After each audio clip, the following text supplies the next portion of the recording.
Okay, I want to welcome everyone here tonight, and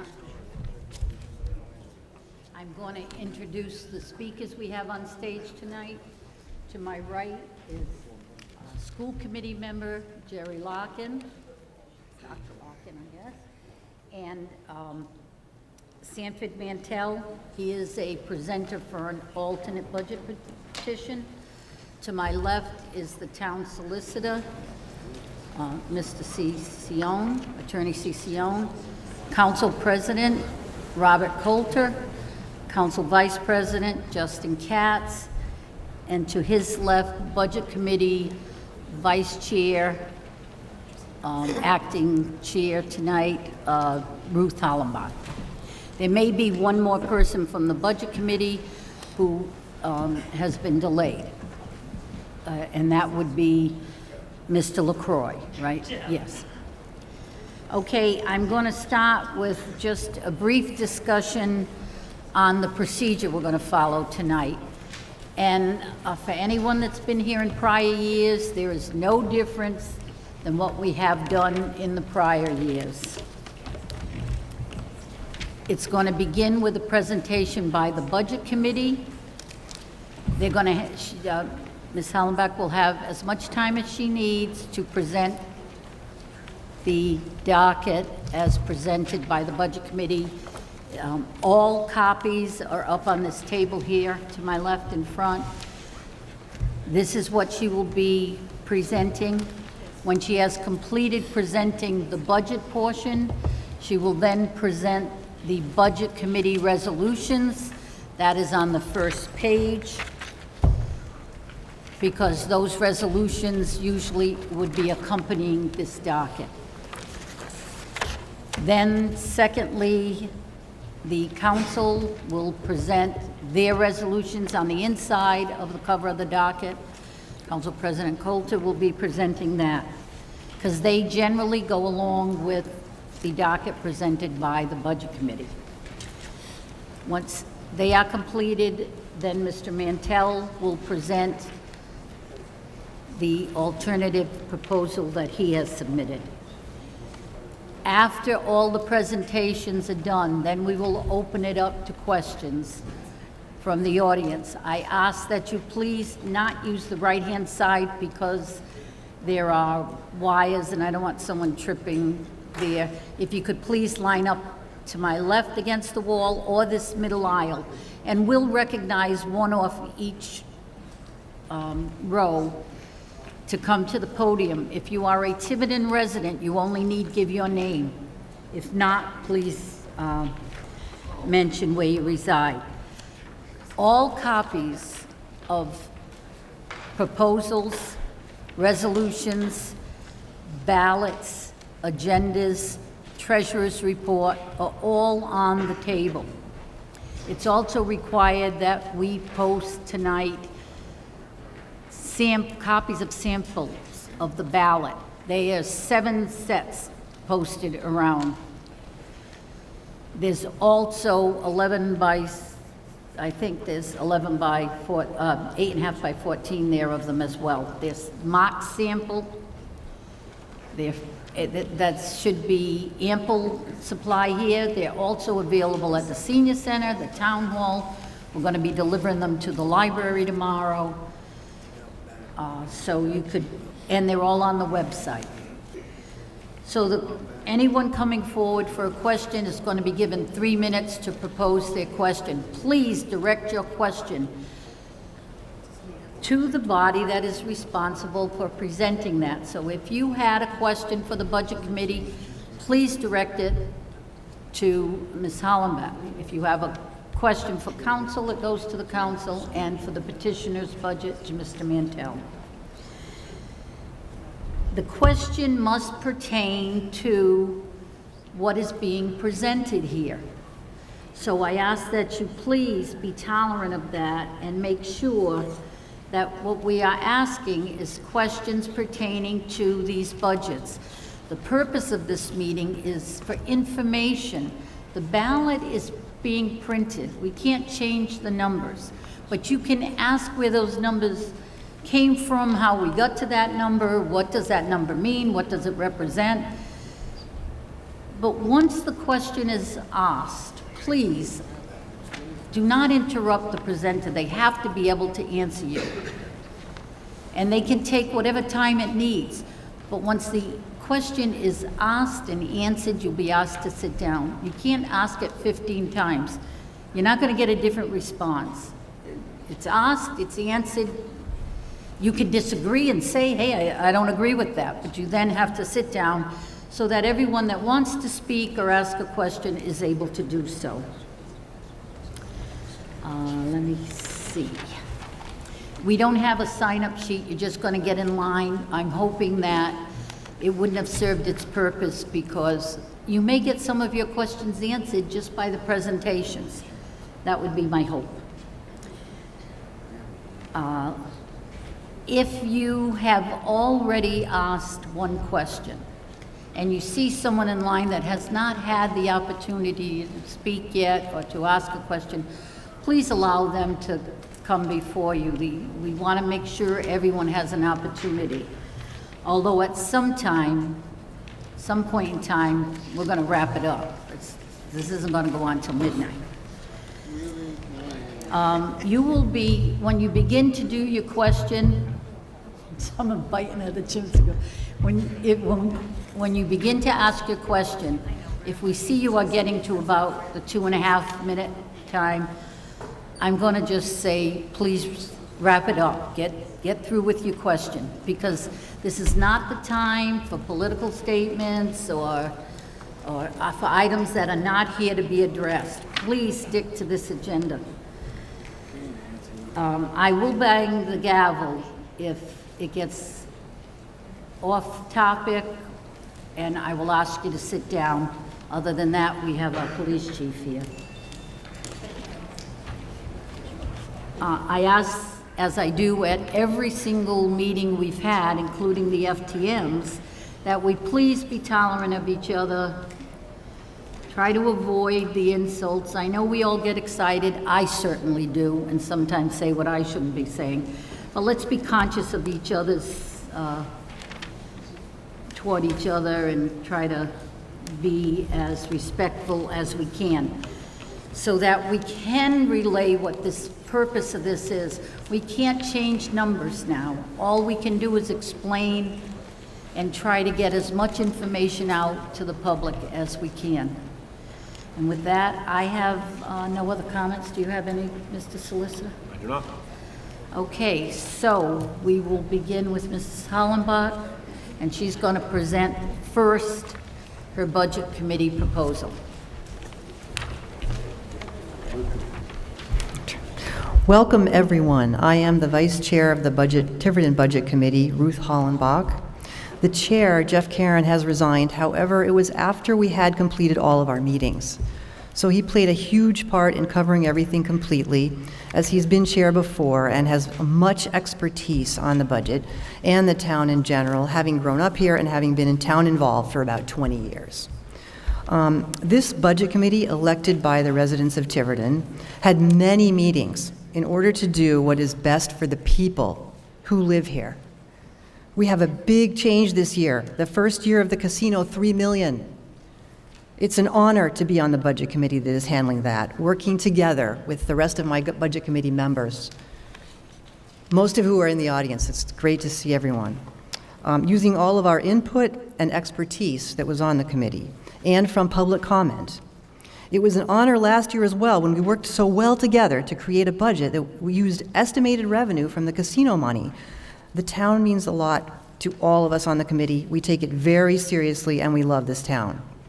Our committee members put in approximately 500 hours, and there are videos online. Please know that we care very much about hearing what residents have to say. There was public comment at our meetings. And we will have $3 million next year. We met with all department heads and other heads of commissions. We toured many of the town buildings and facilities and were very impressed with the department heads' work and the town administrator's effort to cover all options in the 5-year capital plan. Jan Reesma, please stand up, Jan. Please stand up. Thank you. Thank you very much.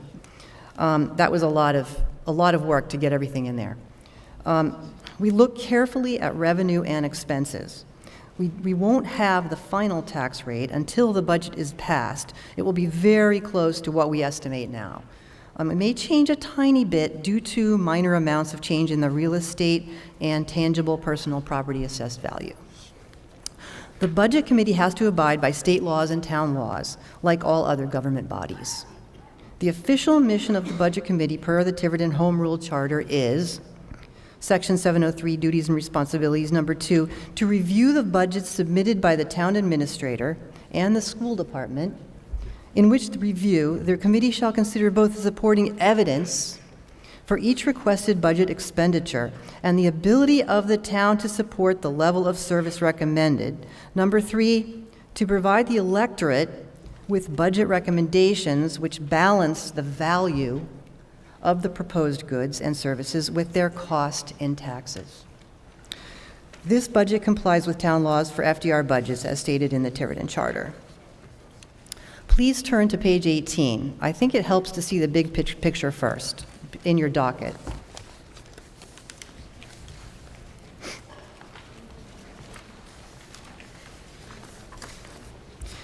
The school budget is 31, I will round some numbers, but it's close. The school budget is $31,443,000. We voted a 4% increase, and some comes from state aid. However, this year it should be noted that state aid will be lower than expected by $310,000, we found out, and the town will pay to make up that in this budget. The total increase is about $1.5 million. It seems that new Superintendent Sanchione has good plans for future improvement, and I think the whole committee was impressed with that. Municipal budget is $21,116,000, 0.8% up from last year. The capital budget, the third portion of it, is $2,111,000. We'll get to the details in a minute, but this does include the $316,000 capital that we voted in for the schools, which covers the high school intercom system, high school bathrooms, middle school bathrooms, middle school front doors, and tennis courts, which we voted to spend separately from the usual school items. That budget is up 375%, but it's a little complicated. Some items were moved into capital that weren't there last year, so we'll look at that later. The total entire budget, $54,670,000 for the town. That's $54,670,000. So now you can go to page 1 in your docket.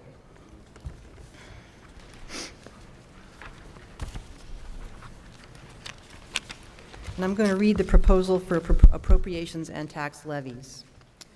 The town shall appropriate a sum of $31,442,700 for school department general operating and capital expenses, and appropriate a sum of $23,227,156 for municipal operations and capital expenses, and levy a property tax not to exceed $37,310,627, which is a decrease of 1.5% to the prior year's certified net tax levy, and includes a motor vehicle tax levy not to exceed $1,340,000 and a real and tangible property tax levy not to exceed $35,976,27 as recommended by the Budget Committee.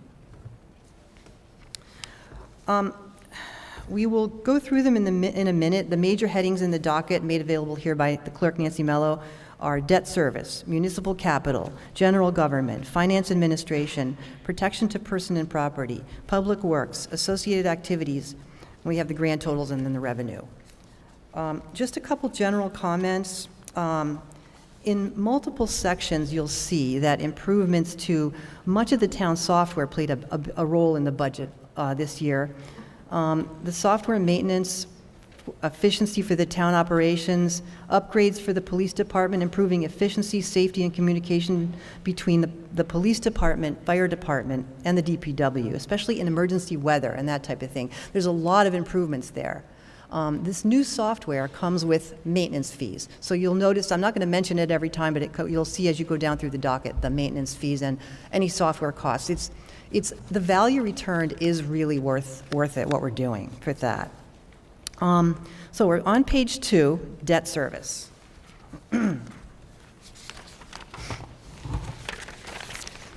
These are expenses we don't have much control over now. You can look down through them and see the several $10 million school bonds and this year's payments in the last section. Our treasurer, Denise Surratt, has refinanced these bonds, which helps a lot.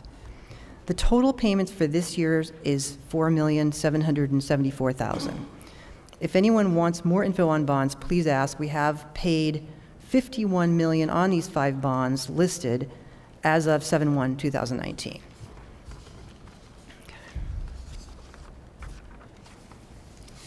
Page 3, municipal capital.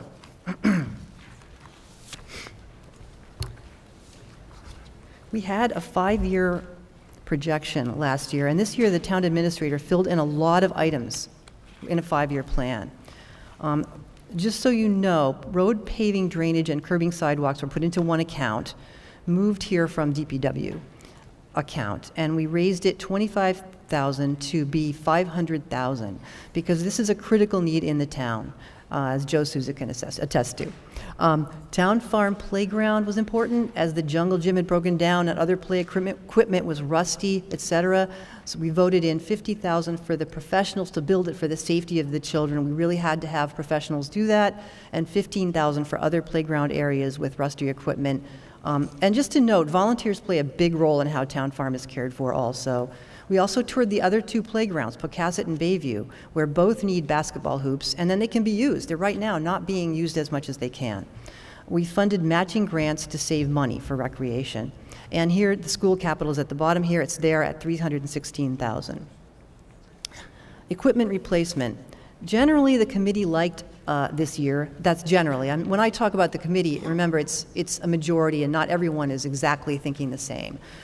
We like avoiding interest payments, so you're saving money by buying outright. We used to do this in town hall with a lot of purchases, and acting fire chief Bruce Bremels helped us get the fire department rescue truck at $240K, purchased outright with no interest, and it saves a lot of money. Police Chief Jones helped so much on vehicle purchasing, saving money whenever possible. They've been doing that for years, the police department, and 2 SUVs were funded with no interest. Then we are at recurring major time finance payments. That's page 4. You can see all the things that we purchased as you go down through the list. And some of the payments that we're making, some of the items that we've paid off, the Mack trucks that we paid off, and we will continue to try to purchase what's needed in the future, but it's quite a task.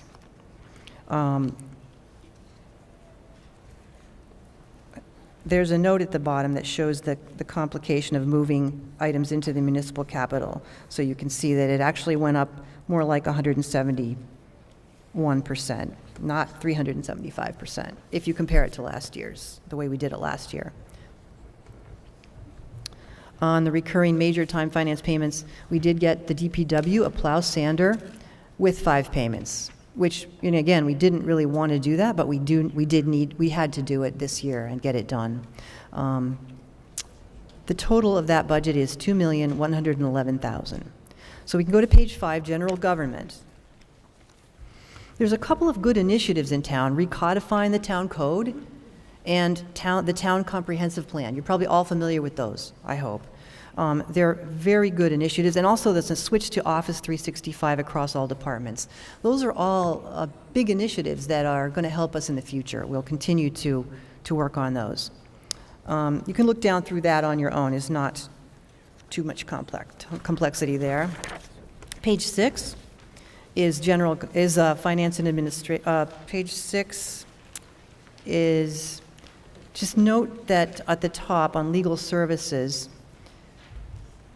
we do have labor council also, which is $65,000.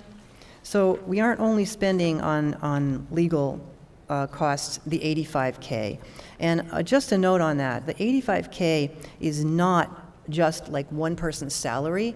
The solicitors have other projects that they take on. So if you think that it should be maybe more, or you think that he doesn't have enough time to work for our town. They actually have maybe 1 or 2 towns or other projects that we work on, and it's a whole firm that we hire. We don't just hire a solicitor, we hire the firm. So if Solicitor Caccione wasn't able to come to something, they would have someone else. You can look down through those numbers. Then the planning board is getting good professional help that they need. Account 7198. It's just difficult to make sure that all the codes and laws are being followed when people want to build something. They're getting that help. That's 7198 right there. They asked for that. We voted it in. You can look down through the rest of that page, and we can turn to page 7. Land use, that's all pretty straightforward. We can ask questions later if you have that. I'm going to go on to page 8. Finance and administration section. So again, you see the software maintenance as we go down through these. The reval cost you'll see is the $85K. The tax collector salary is up 3%. Most salaries were up 2%, but this one was due to be caught up some, so that's why. On page 9, insurance and pension plans are always a big portion of the budget, and it drives a lot of the costs, absolutely. You notice that we funded $100K in the unfunded liability section, which hasn't been done for many years.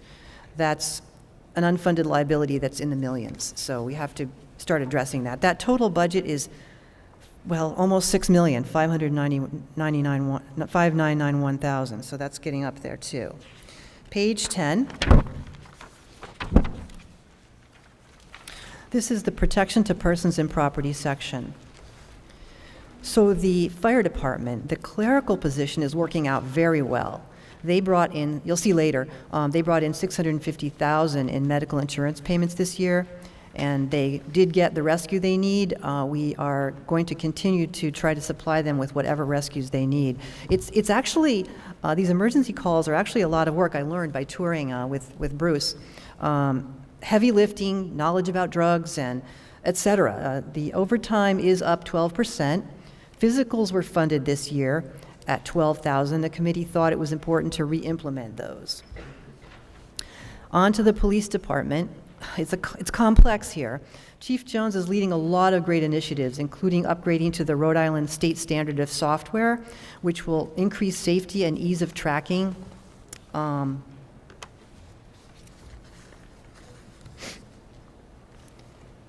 It's up 30% to $26K, and he continues the department's help on keeping cruiser costs down. As I said, they're getting the 2 new SUVs this year, which is great. And I hear there's a police canine coming down the pike for next year. Page 13.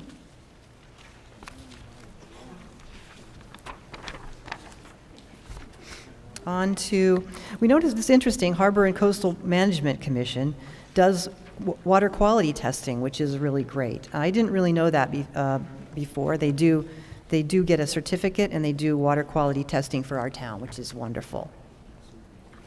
We are trying, and I think the town administrator is trying to increase other testing of that nature in town, which is always all good initiatives. Harbor Master, we did get them the 2 boat motors, not in this budget, but the budget committee made it a priority and worked with Tyler Loomis, Harbor Master. He suffered last year without the motors, and the town council actually made it happen from current budget monies. I believe that's correct, right? So that total budget for personal protection is $6,144,000. We can go on to page 14. Public Works. Rick Rogers. Knowledge on everything made it easy for the budget committee. You can see the paving drainage account is not here. It was moved to municipal capital. You see that they got their Mack truck plow sander. He and his crew went through a lot of pain with truck issues this winter, but thankfully it wasn't one of our worst.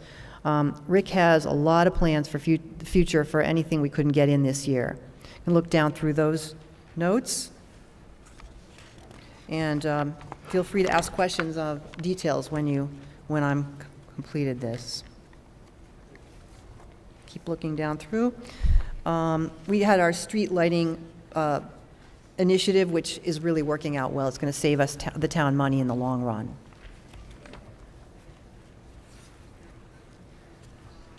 Okay. 15. I think we can just look down through page 15. It's not anything too hard to understand. The building maintenance got tool equipment replacement of $1,800. It's up from last year. We care about the bulldozer repairs under landfill operations is $20,000. We do have an issue with our bulldozer, but we're going to be working on that, future budgets. The grand total for Public Works, $2,304,000. Page 16, excuse me. Associated activities section. The Senior Citizens Center. Now, we have a lot that has been done to the center. Janet Holmes is doing a great job with our valued seniors, and Joe Souza keeps an eye on the older buildings, and this one included, all town buildings, has done work on this building himself. We did fund the $15,000 for the senior center reno back in capital. And then these other expenses here that are listed are all funded as requested. So the Economic Development Commission, that's interesting because it's actually pretty important. We want to develop the town that way. And so we're going to be looking at that in the future. It was pretty straightforward this year, but it's a good initiative. Other boards and commissions, all these people who volunteer, it's amazing how many people volunteer, all funded, and the grand total for associated activities is $136,408. Page 17. This is grants and health. It's we had some discussion among members that whether the town should decide for people who to give what charity to give to, or individuals decide what charity to give to. You have to kind of balance that. And there could be reasons why the town would want to give to some charities. It's a little bit complicated. We did fund quite a few. Look down through there at what we funded. And again, with some of the charities, if we don't fund one or the other of them, we still do get the services provided. It's not that we just won't get anything, if we don't fund them, but we do like to try to do what we can. It's a discussion, ongoing discussion. I see, and the fire rescue training was funded. Mr. Paul sent us justification for this. It saves the town money to get the training in this way. We encouraged everyone to send to the budget committee any justification that they have for any of the budget items, actually, in a letter, email, or come before the committee. The library budget, $575,000. We have a new director and her board. They're doing a very professional job, and that means a lot to Tiverton families. The total is $585,550. That's over $500,000. Page 17, Parks and Recreation. We already saw the capital funding for the 3 playgrounds. The beaches are such an asset to the community. Lifeguards are so important to safety, noting there will be lifeguards at Grinnell's Beach this year, because it was renovated last year, and that's a great thing. Summer recreation, the bottom here, which is such a good experience in sports, which teaches people working as a team. That total budget is $55,710. Page 18. These are the grand totals. Municipal, $21,116,000. Capital, $2,111,000. And that total is $23,227,000. And $23,227,000. The school total is $31,442,770. That's a 4% increase. And again, the grand total, just now that we've gone through it all, is $54,669,856. Page 19, revenue. It's just interesting to note some of the larger amounts of revenue. It's always appreciated, right? Go down at the bottom of page 19, you see that Tiverton Power Associates is $827,000, very good. The cell phone tower land rental is $240,000. You can go on to page 20, look down through there, collect some questions if you have any. There's the fire rescue, third-party billing at $650,000. It's really good. We've got the private detail, fire detail, private police detail.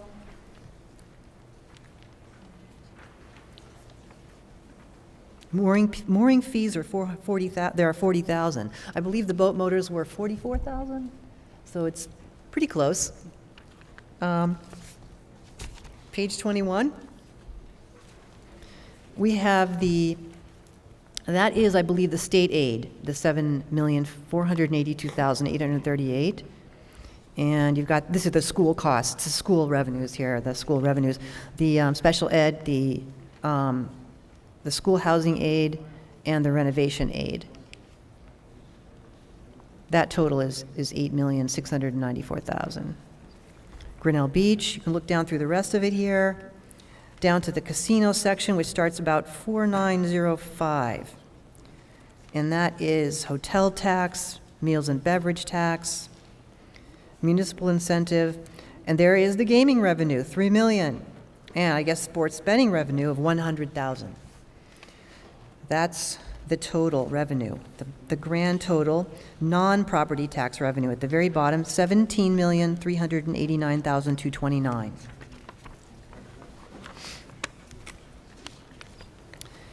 Okay, now that was the non-property tax. We're going to add the property tax revenue into the equation.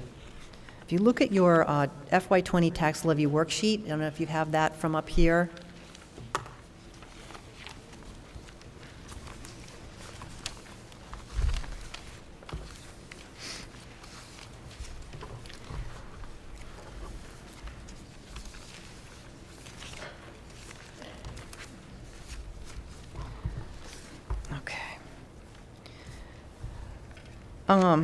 Just above the middle bolded box, you have the FY20 real estate and personal property levy with abatements, $35,970,627. As I said, this may change due to slight changes in this value, per Dave Robert, the assessor. Things are calculated up to the date of the levy certification. Last year, I think it was June 5th. This results in a rate of 15.58 per $1,000 of home value. And the residential tax bill year over last year change is minus 5%. That's what it will do to your tax bill. A negative due to the use of the casino money mostly, obviously, which taxpayers are happy about. You can see the average savings, $250. I urge you to keep in mind there are many people in town, elderly, retired, young families, and many others where the average, it's not the average. It could be, there's just many different people in town where every dollar counts and not everyone is at that average. Just encourage you to, we're here for everyone in the town. So, also, next year's taxes will be built on top of what we pay this year. So, this completes the Budget Committee proposal presentation. Thank you very much. And thank you to all the residents who sent us input on items they felt strongly about. That was great. Thank you. Yeah.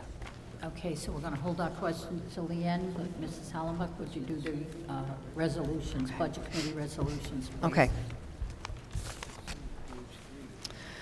Budget Committee resolutions. 1, resolved that the expense and revenue budgets, both itemized by account, that support the proposal for appropriations and tax levies which receives a majority of votes cast by electors at the financial town referendum, shall be adopted as the Tiverton General Fund budget for fiscal year ending June 30, 2020. 2, resolved that all municipal capital accounts be restricted for their intended purpose and that no transfers are authorized out of those accounts.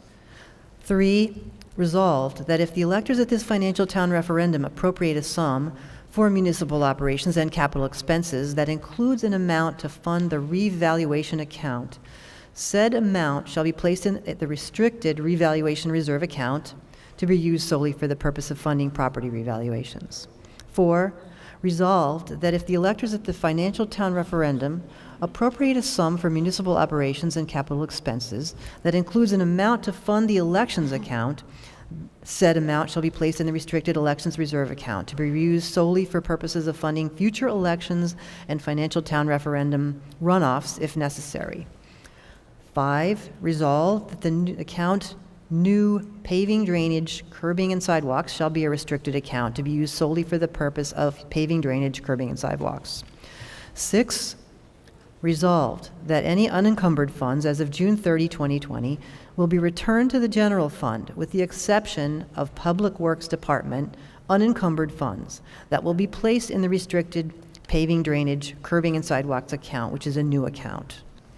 7, resolved that the town, once all provisions of the charter and accounting requirements are met, shall transfer out of the unexpended municipal expense appropriation determined as of June 30, 2020, 25% to the restricted capital account, which is 0980-9999, the expenditure account. 8, resolved that if the electors at this financial town referendum appropriate an amount for the school department capital account, which is a new account new, then said amount shall be placed in a restricted account under the jurisdiction of the town treasurer to be used solely to fulfill that school capital request, as I mentioned before, the items in that request. And that's the end of the resolutions.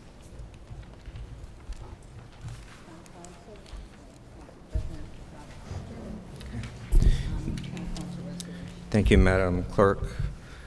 We'll be very brief with our remarks.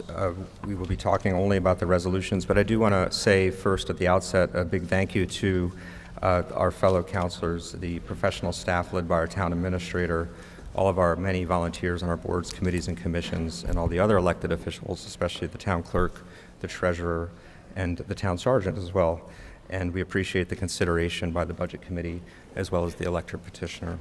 Tiverton is unique. Your town council does not adopt the budget or set the tax rate. We submit our requests to the budget committee, and then ultimately it goes to you for decision along with the optional budget.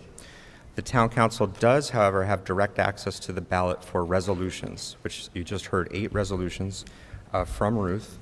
The town council has 6 resolutions. I think I can summarize them quickly by saying 4 of our 6 having to do with revaluations, elections, paving and drainage, and the sweep of unencumbered funds into capital expenditures are, for the most part, identical to the budget committee, although the council resolution adds clarity that at the end of the fiscal year that we're talking about here, so let's say June 30th, 2020, that the money would continue to roll over into the next fiscal year instead of reverting to the general fund. So those 4 are the same, other than we add clarity that those will roll forward if they are not spent for the same restricted purpose. There are 2 other topics, one having to do with the industrial park and one having to do with pay-as-you-throw, and I'd ask Justin to just briefly comment on those 2. Thank you.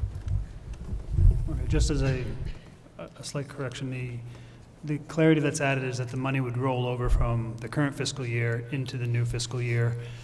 Currently, that's how we do it, but there's no legal language really saying because the FTR this year only has authority over its fiscal year. So we would, by these resolutions, by this language, be saying whatever's in there at the end of 2018, at the end of this fiscal year, June 30, 2019, will go into that account on July 1st of 2019.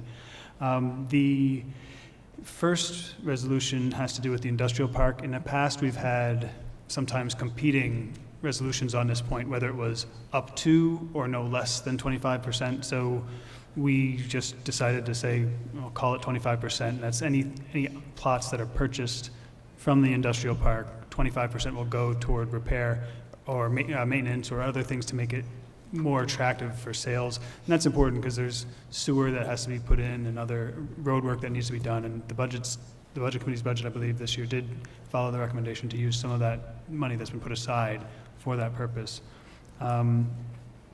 Similarly, in the second resolution,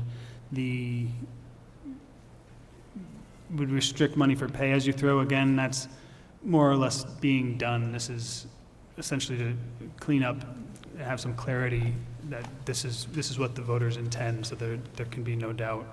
The other one I would draw your attention to that has some overlap with the Budget Committee is number 6, which has to do with any unexpended municipal expenses. 25% would go into a restricted capital expenditure account. At the moment, and we had some discussion about this and disagreement, at the moment there's no real mechanism of what to do with that money or how it can be used. So what this resolution would do would be to put some rules on that. For one thing, if capital expenditures that are approved by the voters, if the accounts are too low for the actual expense, this money can be used for that purpose. Or an emergency expenditure of a capital nature, so something like the harbor master boats that might have qualified, or the rescues that we've heard a lot about, or another FTR. So either a special FTR if something comes up and we need to use that capital money, or the next FTR. We can say this money's in here, we're going to use it this year for X. And just because there is some overlap, I thought it'd be worth explaining the mechanism in the charter. If the overlapping resolutions from the Budget Committee and the Town Council are both approved, whichever one is approved by more will be the one that wins the vote. Thank you. Okay, I want to thank those that have presented so far, and now Mr. Mantell will present the petitioner's alternate budget proposal.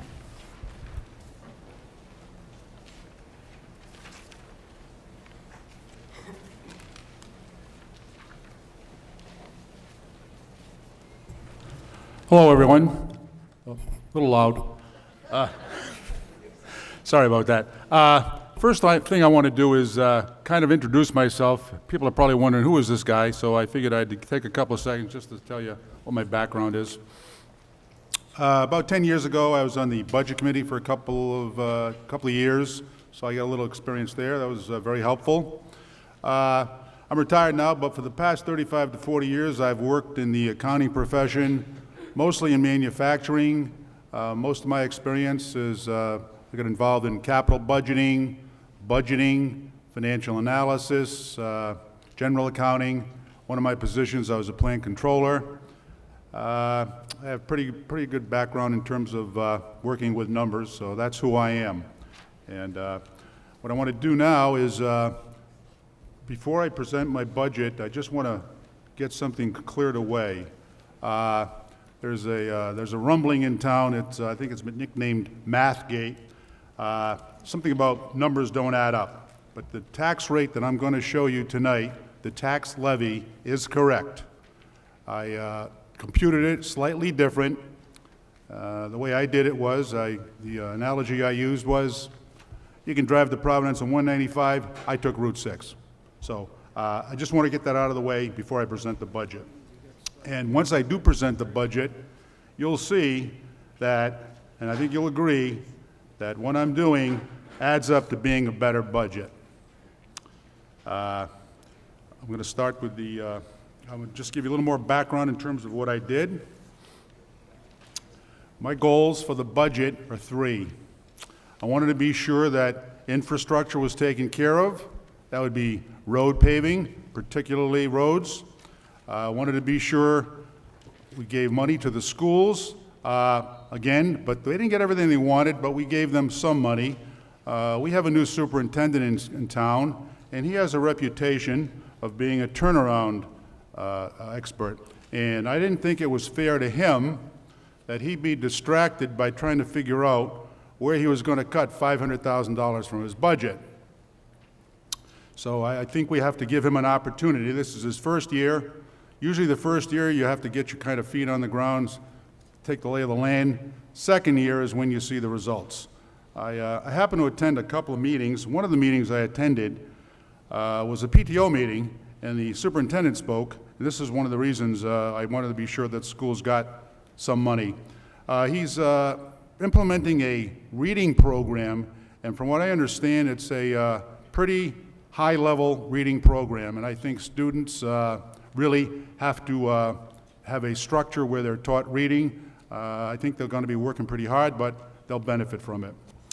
And the third goal I had was I wanted to be sure that everyone's taxes went down. And with my budget, they do go down. One of the things, there are some benefits to my budget as well. As I mentioned, infrastructure, but also the schools are being provided funds to fix the bathrooms. I had the opportunity this evening to use it before I got up on stage, and it's deplorable.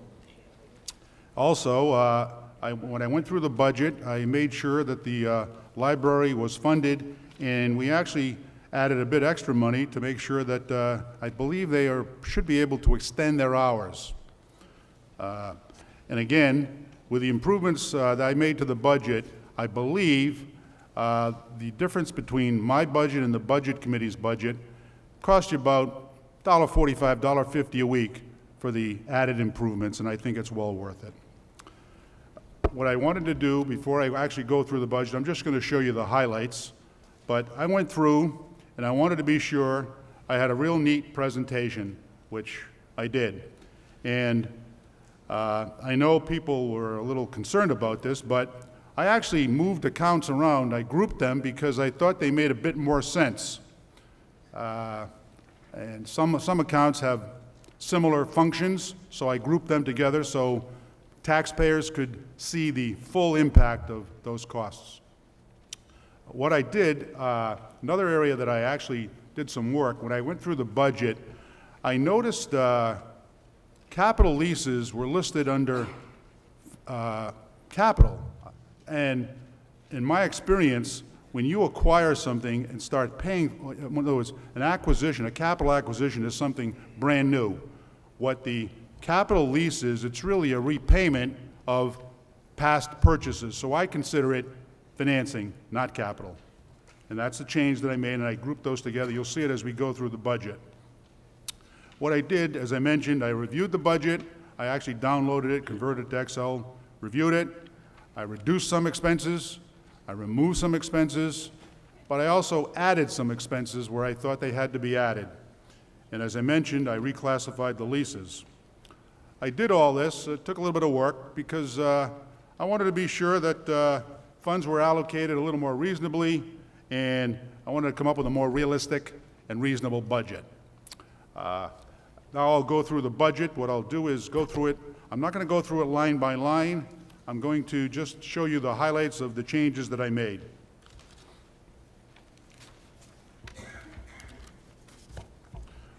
We can start with page 1. If you go to page 1, you can see what I did. I combined, one of the things I did, and it wasn't looked upon favorably, but I didn't show you the breakdown of lease principal payments and interest. I didn't think it was needed. I just showed the total for what the the bond payments are. And I also classified capital leases under financing because they're truly financing activities. I know in government fund accounting, when they make the payment, it's classified as capital, but that's just funds flow. But in the real world, they're not an acquisition. They've already been acquired. I'll go through some of the changes under improvements. One of the things I looked at was the Bay Street remediation. I eliminated that, and the reason I did that, I attended a town council meeting a couple of months back, and the wastewater people made a presentation, and the presentation they put together told me that this is a pretty complex issue. So I didn't think throwing $30,000 at it at this time was reasonable until we actually had a comprehensive plan. Because my understanding at that meeting, there was some debate as to whether or not some of the responsibility for this remediation project lies with the state. So that's why that was eliminated. I also took a look at what are called matching grants. This is on page 2, I believe. Again, matching grants requires us to spend some money, but many matching grants, the grantors would allow you to, in lieu of actually funding it with funds, do in-kind work. And for instance, the Parks and Recreation, I believe the DEM has a fund for Parks and Recreation, and they will accept in-kind labor. It's kind of like the equivalent of someone buying a house and they do some of the work themselves. They call that sweat equity. Same idea. The playground was budgeted at $15,000. I eliminated it because I think there's like $50,000 that's being allocated to the town farm, and I think at some point some of that really is intended for the town farm playground. That's why it was eliminated. There's a couple of items in capital which I don't want to say I want to chuckle, but they really aren't capital. There's a plan, a study plan for the transfer station. That's not capital. That's something that should be expensed. I moved that to the, I believe it was the DPW department as an expense. As I said before, the school committee, we gave them substantial amount of money, but not all of it. And that was the same for the capital they requested. There should be enough funds in this capital for them to retrofit and rehab the bathrooms, and they really need it. And I believe they were going to be doing something with the tennis courts. So again, that's the change I made. Am I going too fast? Perfect? Okay. Under equipment, again, another item that, in my experience in manufacturing, this would be classified as small tools and equipment, small tools and dies, shop equipment. I consider that to be an expense of a department, so I transferred it back to the DPW department where it belongs. Didn't eliminate it, just transferred it. Same thing in the fire department, fire hose and various appliances. Again, those are what I would call wear items, and I don't think they have a long life and should be capitalized. So again, I pushed those back into the fire department expense lines. PC and laptops, I cut that in half. It was just a peremptory challenge on my part. The next page, and again, I should mention, many people, when they look at the budget, I think sometimes they expect people to make massive cuts in many of the departments. Well, what people have to understand, and this is more for the benefit of the people who are watching at home, most of the expenses in these budgets are based on contractual obligations, whether it be a collective bargaining contract or maybe like the bonds, it's a bonding, I don't know if the correct term is, but again, when you're signing up for bonds, it's a fixed payment that's calculated every month. Same thing with capital leases. There are certain services that many departments get from outside companies. They either sign a service contract or perhaps they have a blanket purchase order, an annual renewable purchase order. Some expenses are not, I would say they are somewhat discretionary, but some, you have to split those into two parts. Some, they're discretionary, but they're really necessary for the functioning of the department, so those really shouldn't be touched. But there are other expenses that I made some minor adjustments to. I just want to clear that up front. Another item on the next page, I had to take this apart because when it was stapled, it's a little backwards. Anyway, sorry. Under the town council, I increased the contingency fund $25,000. And even at $75,000, it's lower than it was last year. And I did a calculation that was suggested to me. If you want to stretch this out on a percentage basis, I wish we had a screen to display this, but I'll just read it to you. The difference, in terms of the percentage, in terms of the budget, $75,000 rather, compared to like a $22 million municipal budget, is 0.0036468%. That has the impact of dropping an aspirin into the Grand Canyon. It's nothing. So, and again, even $75,000 is not adequate, but I felt it should be, I had to add something back to it. I combined the advertising and ordinances update, which originally was budgeted at $5,000. I consider that part of advertising ordinances, so that I eliminated. The next category is legal services. Last year, the budget was approved at $98,000. This year, the Budget Committee recommended $85,000. I think this is a category that is market-driven, and I don't think $85,000 would be adequate to bring on a permanent attorney for the town, a solicitor. That's why I changed it. I'm now down in the land use area, and I changed again, the Budget Committee had a salary of $68,340, and again, by the way, just want to mention, when I put this budget together, I wanted to have a side-by-side comparison, so as you're reading the budget, you can see the changes I made. Clear. Clear, transparent. Building official, I changed it to $80,000. Again, that's a market-driven expense, and I believe to get someone who's talented that can really help us, we would have to pay that type of salary. That might even be low. The next area is a part-time zoning officer.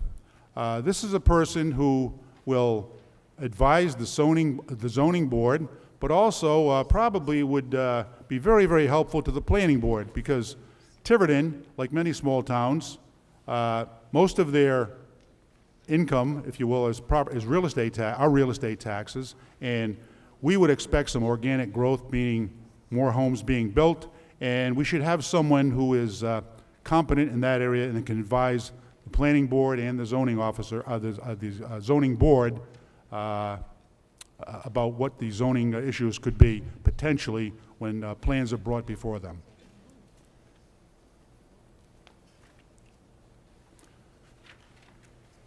This was a last-minute excuse me, get a little water here. Under the Treasurer's Department, apparently the Budget Committee wasn't, I don't think it was anything, I don't think it was an error on their part. It wasn't an error of commission. I believe they just didn't know about it. There's a $1,221 added amount that I added in because it was missed. It was a last-minute thing I found out about. That's for longevity.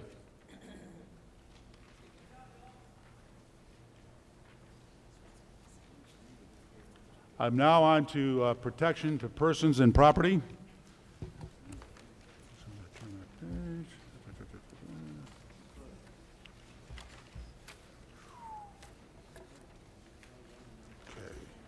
All right. Anyway, the only thing I did in this particular category was under the fire department. The Budget Committee budgeted $140,000 for overtime. I believe I increased it to $174,400, and I wasn't aware of this initially, but apparently there are 6 open positions, and the funding for those per diem folks that we have to bring in will come out of the overtime budget. I know some contract was signed which sought to limit overtime, but again, this has nothing to do with the contract. This is to fund the per diem employees we'll be bringing on, 6 people.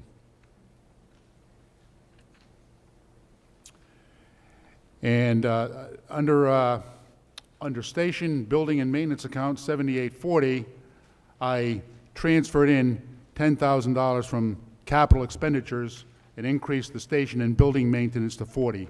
I don't know what comprises building maintenance, if it's contracts or if it's a particular project, but I felt it belonged in the fire department budget, not capital.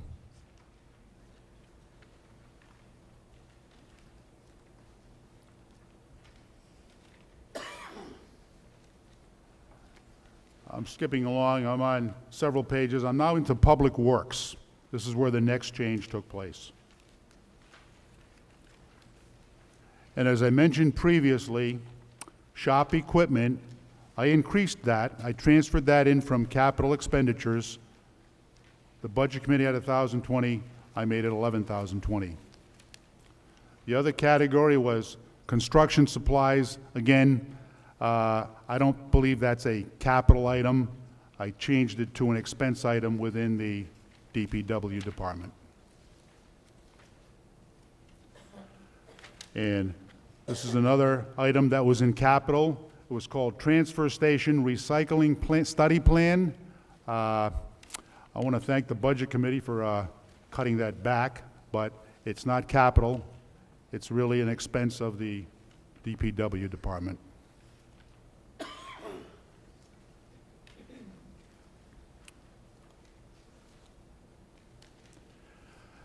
That takes us to the end.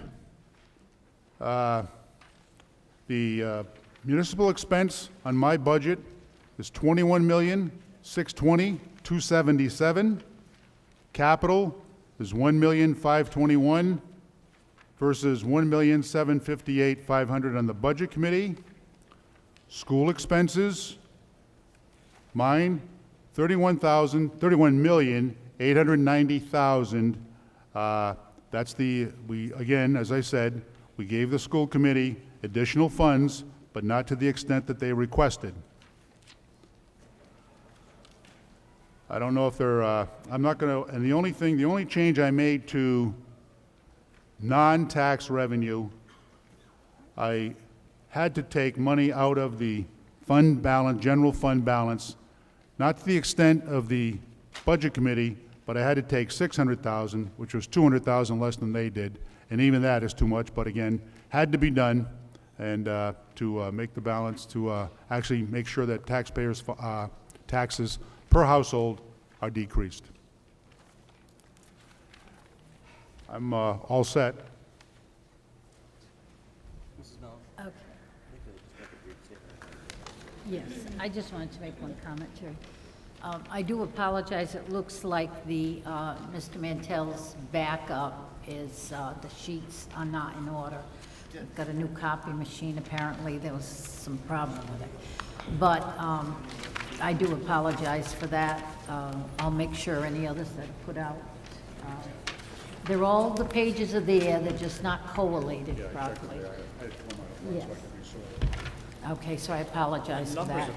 And the school committee chair, Jerry, has asked to make a brief statement. He doesn't have a presentation to make, but he is by charter on stage, so. Am I on? Okay. So I just wanted to acknowledge the hard work that the school committee and the superintendent did. We hosted the budget committee at all 5 schools. We had several budget workshops of our own and met with the budget committee. But especially I'd like to acknowledge all the hard work that our teachers and paraprofessional staff bring every day. An incredible amount of professionalism, emotional investment, and hard work to deal with the children of Tiverton and beyond those children, their families as well. And of course, our administrators, secretaries, and custodians. And then lastly, just to acknowledge the really hard work and outstanding job that our superintendent, Dr. Sanchioni, is doing now. He's worked very enthusiastically and optimistically through this budget season. And I think it's a process that still mystifies a lot of us. So I'm pretty sure it still mystifies him. But he remains dedicated and optimistic and ready to work with all of us to do the work that needs to be done. Thank you. Okay, so at this point, anyone that has questions that they would like to ask of a presenter, you can come up to the podium. You can form a line in that on the left in the aisle or against the wall there. This is your opportunity to ask any questions. You can come right up. Hi, my name's David Haldane. And this is for Mr. Mantell. Did you consider any of the current taxpayer money reserve and the found monies that were found throughout this budget process in determining how much more you wanted to give to the school? I'm sorry, what was that again? Did you consider any of the reserves that are in current accounts within the school and monies that were found during the budget process and the meetings where the monies came out, the amount of money that was either in reserves or other accounts? Okay, I understand. In your determination Yeah, for how much money you're going to give Gotcha. the school. I understand. Just to let you know, I went to one of the school committee meetings, and they presented in quite amount of detail the money that they're going to be expending for special, for the special education, sorry, thank you. Yeah. And it actually consumes quite a bit of that reserve. I know over the years they've accumulated a surplus, and I know they've used that for expenditures which they did not request from the town. And as you may recall, I think it's the past 2 years, they were only funded, was it $1 more? Is it past 2 years or 3 years? So I think the pond, if you will, has been drained substantially. Okay, so the monies that you are going to give the school, what are the plans to be done with that money? Is it all capital? Some of it is operations and some of it is capital. The 216,000 that's in my budget is capital. The balance is operations. And are they allowed to move that money within your budget? Are they given the opportunity to be able to move that money to be able to use with whatever they want? Or do they have I'm not in to? a position to answer that because of my understanding is the school committee can just submit a one-line budget, and that's what the town has to pay. So I don't believe the town has any control over the school. They are an entity unto themselves. So they can move the money that you're giving them, they can move the money? I'm not qualified to answer that question. If you want to address the question to me, I can try and answer it for you, but you'd have to. Sure, sure, You want me to answer the question? sure. Go ahead. So the vast majority of operations is contractual. So to answer your question, most specifically, as Mr. Mantell implied, the school committee can move money around within the budget. And I believe that's actually true of to a certain extent of the town as well. But yes, you can move around line items. But having said that, the margin is probably 2%, I would say, in terms of what is actually money that is not already contractually sort of committed through either the salaries of all of the staff, and that's of course the biggest line item for any given enterprise, but busing, OPEB, all of that stuff. So in general, yes, you can move money around, but you're going to just create deficits because all of the obligations that you have by contract. And Does that answer your question? that was my concern, that you can put a pot of money in, but if you can move it everywhere, anywhere you want, it could potentially create a deficit. Well, the contractual obligation will be there, so it would be suicidal to do so fiscally. Okay. And my last two questions are for both budgets. So I'll go with you, Mr. Mantell. So if your budget passes, what assurances do the taxpayers have that they will get the tax decrease that you've intended them to get on your budget? Well, unfortunately, I can't display it, but I'll tell you right here. When I did the calculation, the budget committee, according to the calculation, taxpayers will save $254 on an average house of $306,000. Under my budget, it's $180. It's a difference of $74. As far as assuring you how the money is being spent, that's not something I would control. I believe that's under the purview of the town council. I don't control that. I don't understand the I'm question. just saying from a taxpayer's perspective, can the taxpayers be assured that the monies that you're saying that we're going to get in relief, Well, again, it's going to be the amount that you say is what's in your budget? well, again, this is an appropriate. You're voting on you're appropriating this money. And just as Mr. Larkin said, most of what's in this in the budget are contractual. They're fixed in place. They have to be spent. I mean, any collective bargaining agreement, there's a specific amount that has to be paid. There are contracts for trash collection. Those are all fixed. I don't think anyone can not pay for trash or not pay people. It's in the budget. You're going to vote on one or the other. When you vote, that is the certified budget. And if you look, just to extend that, last year's budget, when it was voted on and certified, I went to the financial disclosure form on the website under the Treasurer's Department, and that budget is what's in place. So when it's certified, that's the budget we follow. Yep. And for the Budget Committee, the same question.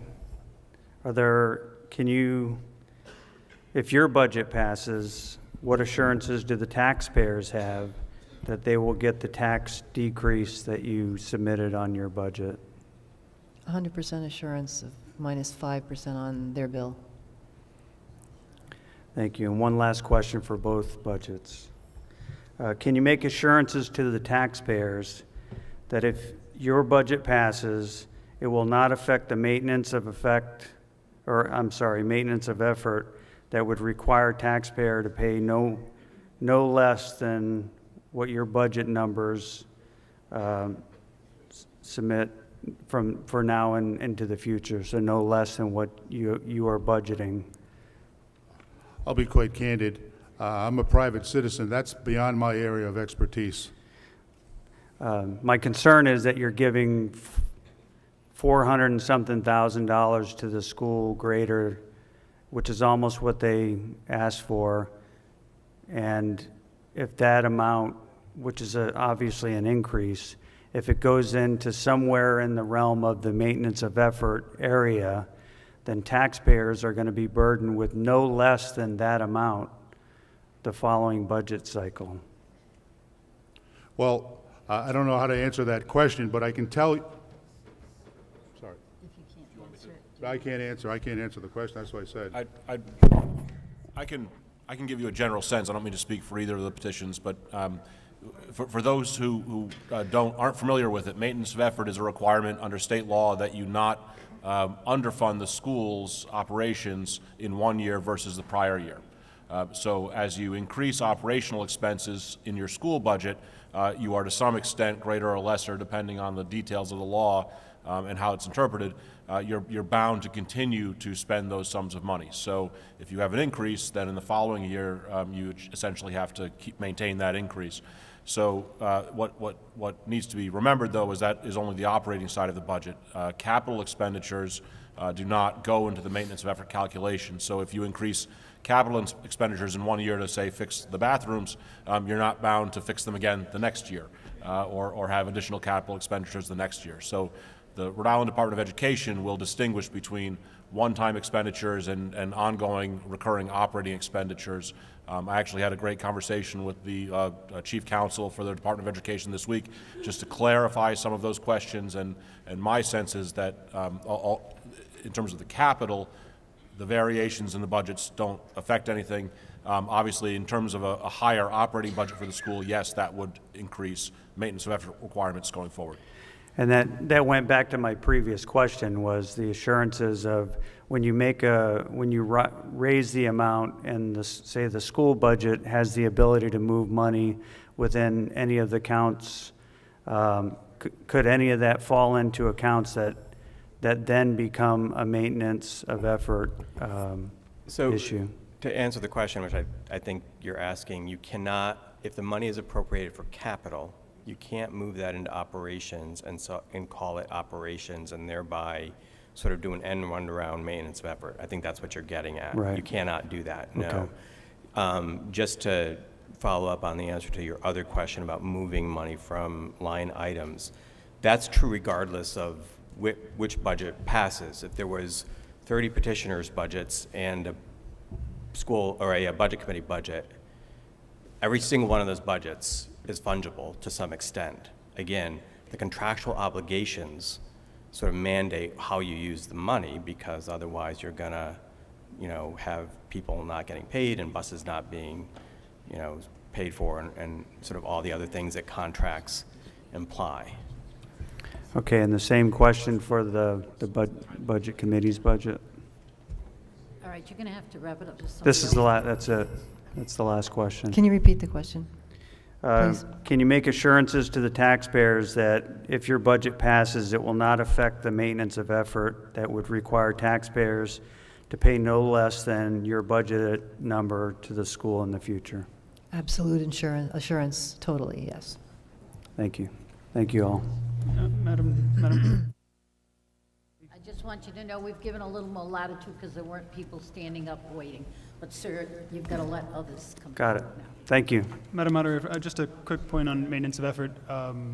The key thing to remember is that the language of the law is that it's based on the appropriation. So, for example, the state aid appears likely to come in lower than estimated. The town will make that up, but because it wasn't appropriated in a budget, that won't count toward maintenance of efforts. We'll just pay it this 1 year, presumably, and the same goes for the capital. Although there's some possibility if it were shifted to an operating expense, that wouldn't become maintenance of effort because it wasn't appropriated that way. So, Mrs. Mello, if you're going to allow the No, counselor to I know, editorialize, I I'm going to know, have to Mr. ask Lockwood. a chance to respond. You've got to, the response has to come from wherever the question was asked. Okay. I know. Just Then don't please interrupt. observe that Mr. Cass was not asked a question. Ms. Polish, your name? Deborah Polish. May I direct a question to the town solicitor? Okay. Mr. Ciccione, I am going to read a decision that was held by the Commissioner of Education that was appealed to the Superior Court and held. And the reason I'm going to read this is I want your response as to how the Budget Committee could move school capital. It's a two-part question. First is the legal part, and then I'll have a second part. How they can move school capital to the municipal budget and out of our control, because the complete care and control of the schools is with the school committee. So out of their control, there's a very strict laws. So the decision held, we conclude that the force of the maintenance of effort law cannot be evaded by having a town or city directly pay for a school expenditure rather than appropriating the money into the school account as required by law, so that the schools committee itself can pay the expenditure and thereby establish the lawfully required maintenance of effort level for the community. So while we certainly can exclude capital, the decision goes on at length that whether it's capital or operations, that those expenses need to be expended by the school committee. The reimbursement needs to be to the school committee.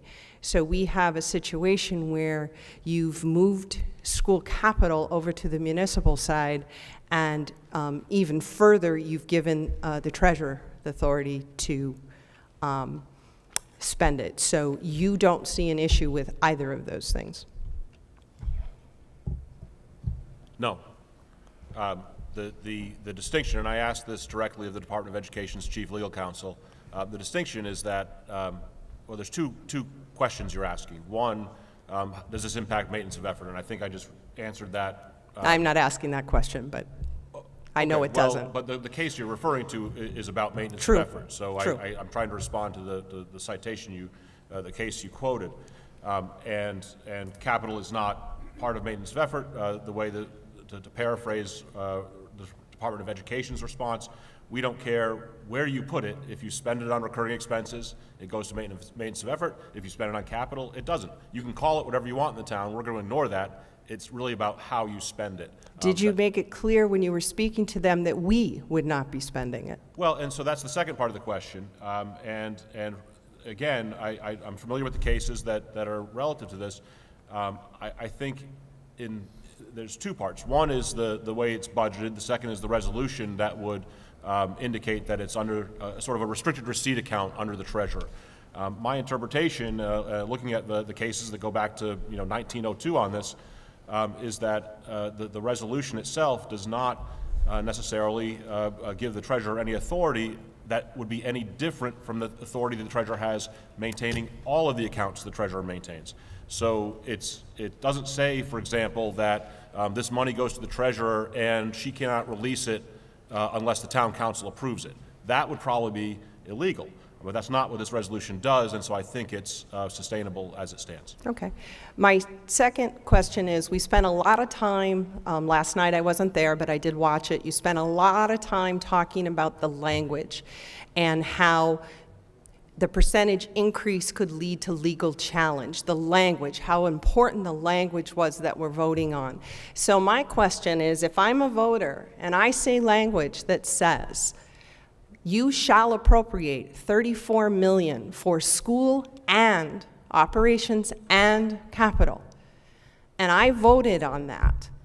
And that's a maximum number. We all agreed last night. I think everybody up here agreed that, yes, that is the max appropriation.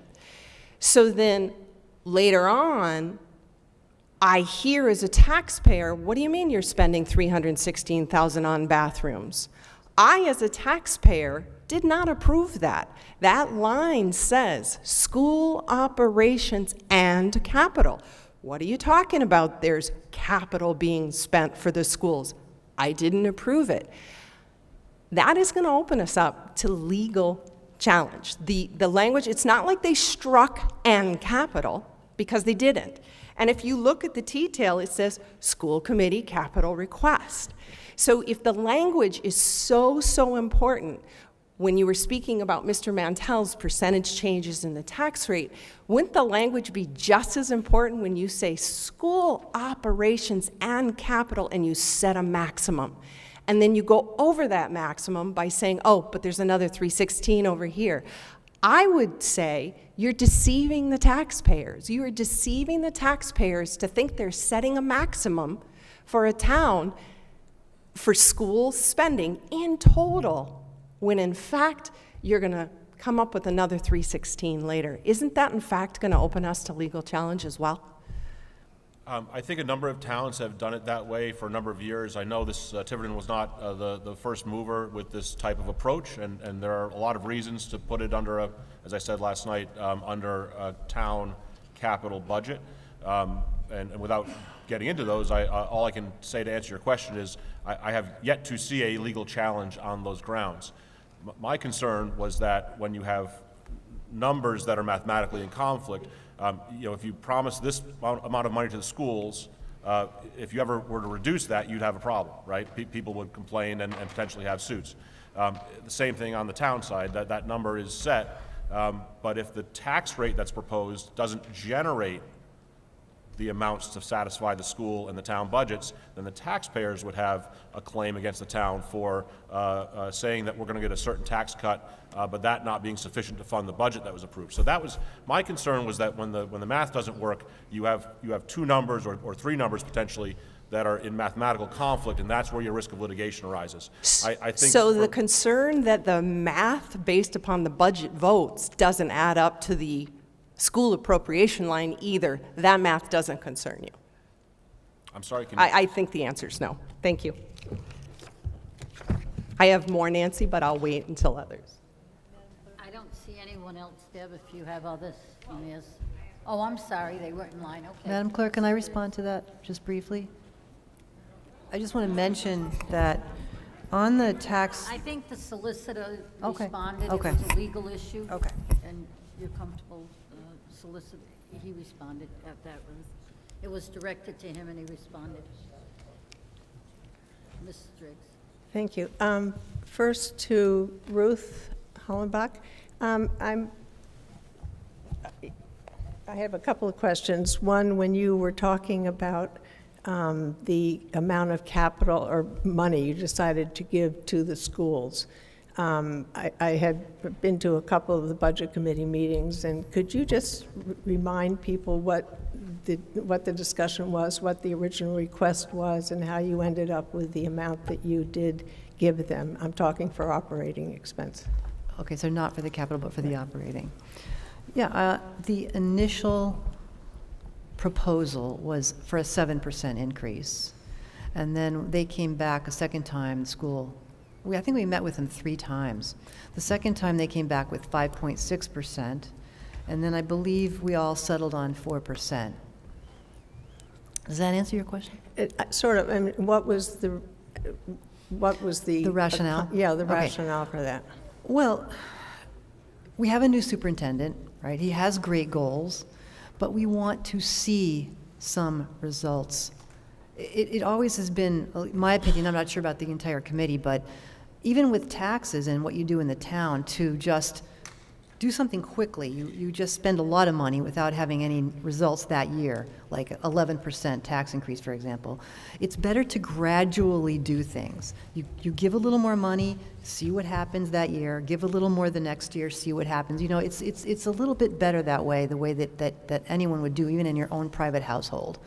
But that, I think that the committee, we all really settled on the 4% as a sort of a medium, meet you in the middle amount. Okay. Basically. And then the capital amount that you came up with, I think was 316, is that right? 316, yes. 316,000. 316. What did that anticipate as a line item where that money was going? Well, I'm sorry, what was that question? What was the anticipation of where that money was going to, how that money, what you were giving that money for what capital items? The school presented the items that they would like. And then I think the back and forth between the two of us, the two committees, the two entities, we came up with the most critical ones, which we had talked about, the bathrooms, the door, and the intercom, which they talked about and explained that it was a safety issue. So we really settled on those. And then I think our committee actually voted to add the $5,000 for the tennis courts, which is great, so. Okay.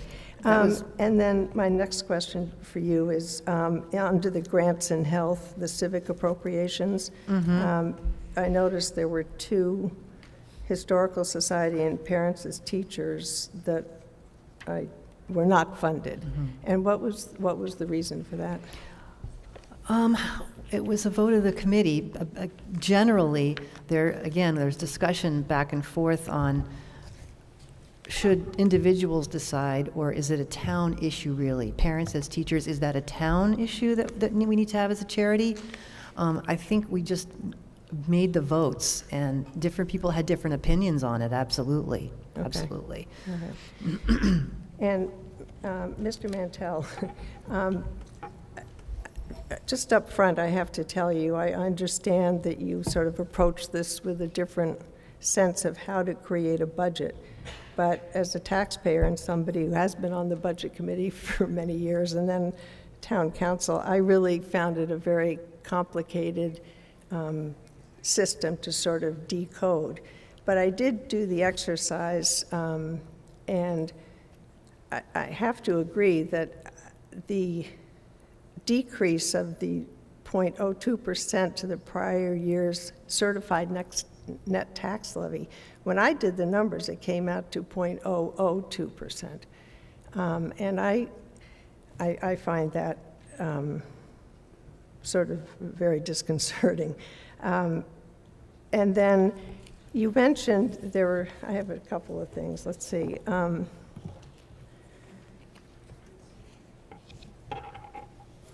In the municipal operations and capital expense, I realized I had to subtract out the $216,000 that you had listed separately as a capital item to go to the schools. So that gave me $22,925,277. Is there a question? Yeah, your budget appropriates the sum of $22,955,277. So it's a $30,000 difference, and Okay, I already dealt with the math problem. Please change the question. I've already dealt with the math problem. I calculated it correctly. As I said, I came at it at a different method, but it's correct. So that's not in dispute. All right. You mentioned earlier this evening that you had transferred some apparatus things from the fire department That is correct. But I don't see, when I look at the fire department, the 3310, I don't see a budget transfer there that you added to a budget. Which account are you talking about? 3310, the fire department, you said you transferred. Station building maintenance, I made it 40,000. No, you were talking, I believe, about hose apparatus and something that had been in capital, and you felt it more appropriately deserved to be in the fire department. You might be right, I don't see it, but I may have eliminated it inadvertently. Okay, thank you. I didn't see it. And, let's see. All right. Mrs. Driggs, are you kind of wrapping it up? We have Yeah, other people that's waiting okay. now. I may come back, but that was my main, thank you. Thank you, ma'am.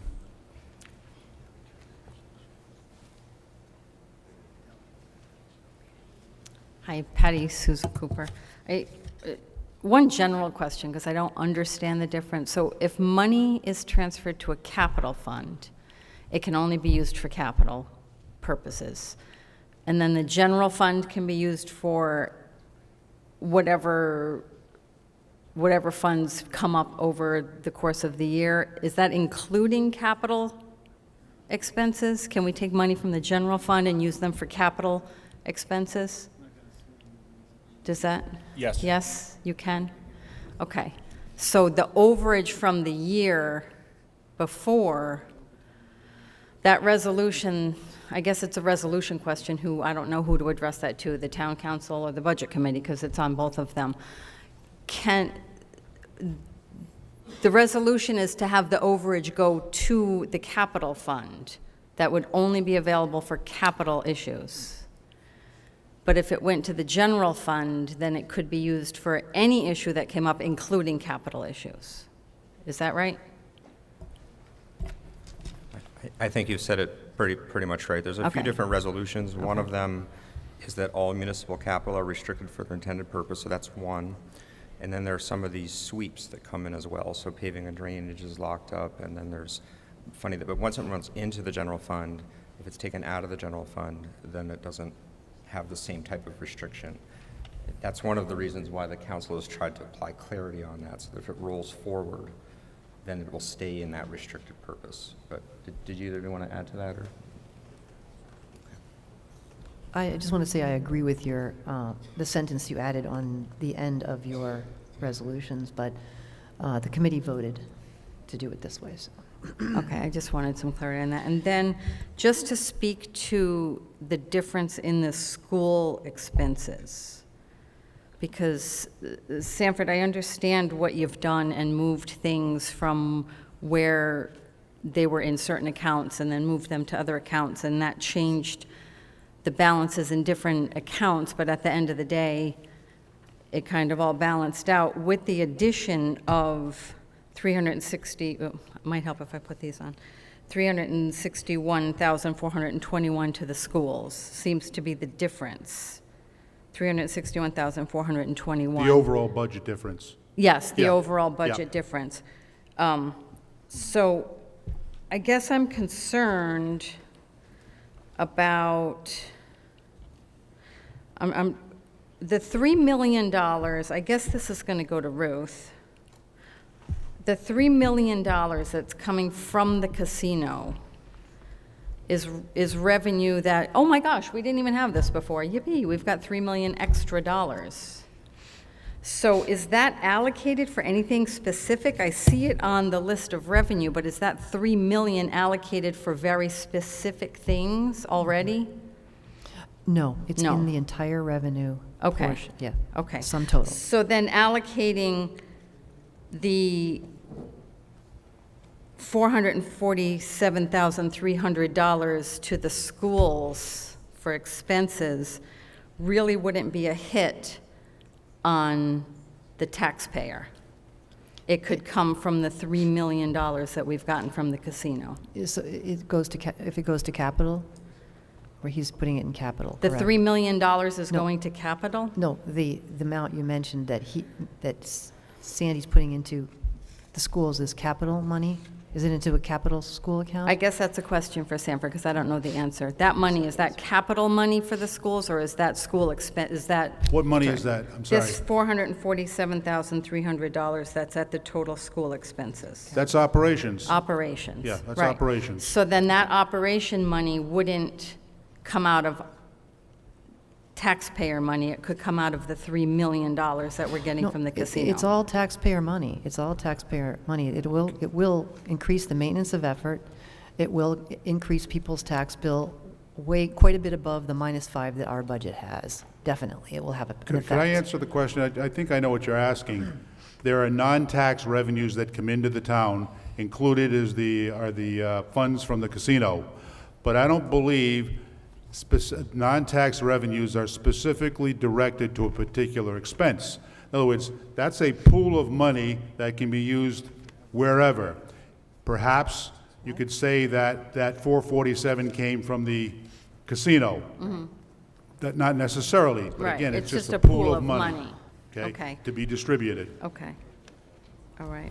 May I just I Just just, a reduction, briefly clarify? what needs to be raised for taxes by non-tax revenue. It's just in the pool of non-tax revenue. okay. That's all that casino money did.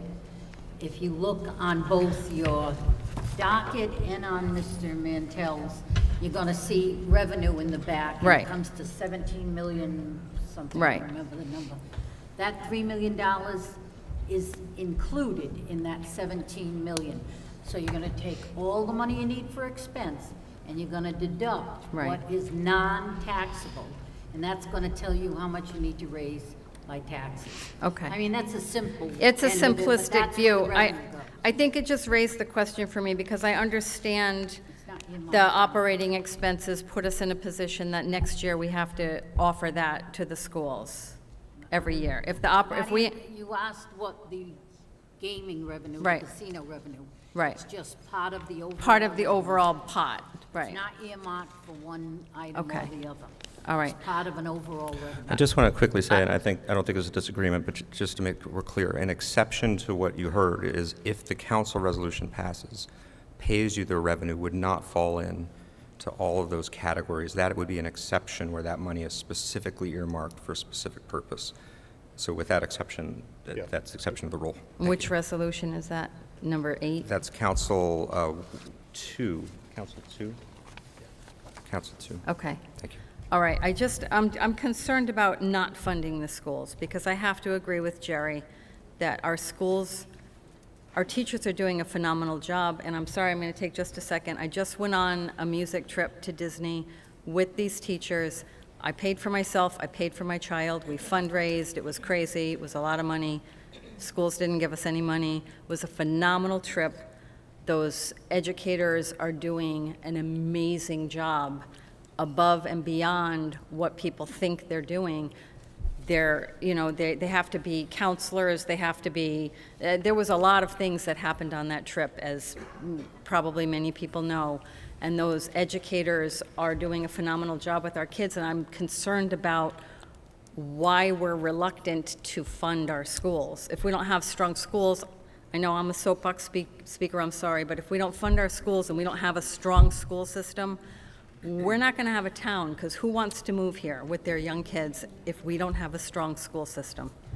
So I feel like we need to really be extremely transparent about the school money and where it's coming from and who's controlling it, so that the people can make a decision. We have to fund our schools. We just do. And anyway, thank you. Can I just follow up the Mrs. Driggs' question?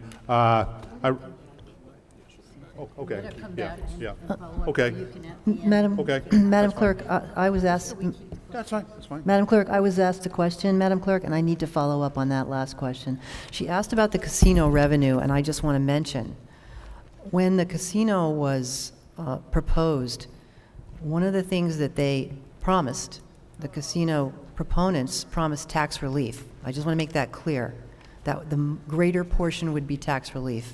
So I'm just mentioning that that was what they ran on for at the casino. That's a fact. Sponsor.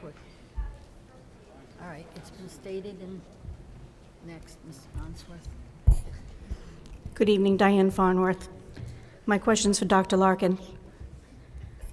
Dr. Larkin, since fiscal 2015, how much has Tiverton's contribution toward our schools increased? Not that much, actually. So if you look at two bookends, FY 2015 to FY 2019, the total increase in the school budget's been about $1 million. All of that has actually come from increases in state aid. So FY 16, 0% from the local levy. FY 17, 0% from the local levy. FY 18, it actually went down by 0.5%, so minus 0.5%. And then FY 19, if I got my numbers right, it went up by 0.6%. So on average, the school budget has increased about 0.6% per year, but that has all come from increases in state aid, which we are anticipating again this year, luckily enough. The actual local contribution to the schools over the last 5 fiscal years, 0. Thank you.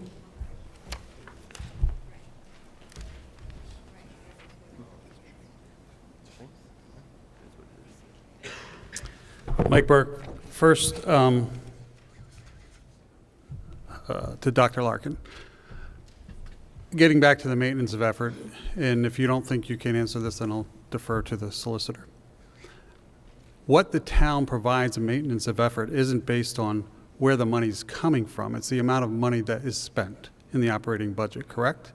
Correct. So maintenance of effort, the money supporting that may come from non-tax revenue or tax revenue, correct? Correct. Okay.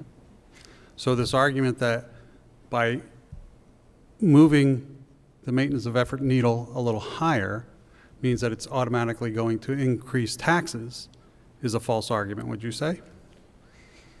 Yeah, I mean, every fiscal year is different. So yes, it is not a foregone conclusion. Thank you. And Ms. Hollenbach, you just made what you said was a factual statement that the proponents of the casino said that by having the casino, the tax rate would go down, and that's where all the money would go.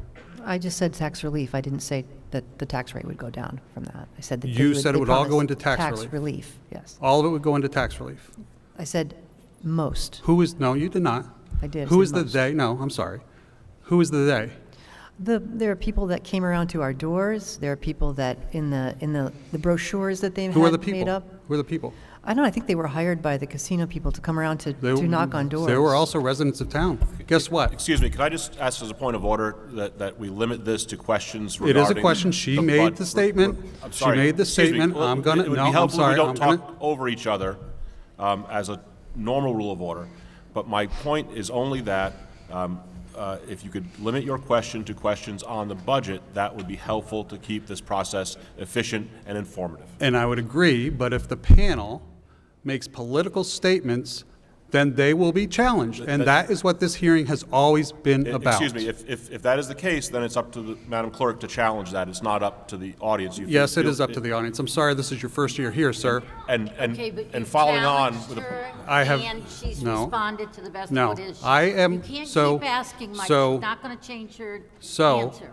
as one of the proponents of the casino, I can tell you, I never told anybody that would all go automatically into just tax relief. Because many of the proponents of the casino said we should use some of it for infrastructure, we should use some of it for economic development, and we should use some of it for automatic tax relief. So please, stop making statements that you think are factual that are your opinion.